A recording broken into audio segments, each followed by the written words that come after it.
आरोग्याचा व्यवसाय हा फक्त डॉक्टरांचाच का? कधी विचार केलाय डॉक्टर पदवी व्यतिरिक्त साधारण लोकांसाठी आरोग्य हा व्यवसाय बनू शकतो का?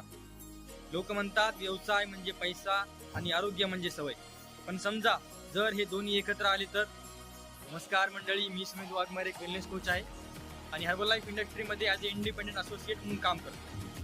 तुम्ही मागे पाहू शकता, आज नांदेडच्या या इव्हेंटमध्ये आलो आहे आणि जे लोक इथे येणार आहेत ते फक्त फिटनेससाठी नाही तर स्वतःची जीवनशैली बदलण्यासाठी. आरोग्य हा फक्त आपला रोजचा भाग नसून तो आपला करिअर पण बनू शकतो, आणि ते कसं हे जाणून घेण्यासाठी. Phone can change your life through part time full time work, and here I am to tell you how one can become a health consultant without any qualification. मी पण माझ्यासह एक आरोग्य सल्लागार बनू शकता. कुठल्याही शिक्षण व अनुभवाची अट नाहीये. पूर्णतः प्रशिक्षण तुम्हाला आमच्या नांदेड वेलनेस सेंटरच्या टीमद्वारे दिले जाते. आरोग्य हा व्यवसाय बनू शकतो जर आपण तो प्रामाणिकपणे जगून इतरांपर्यंत पोहोचवला तर.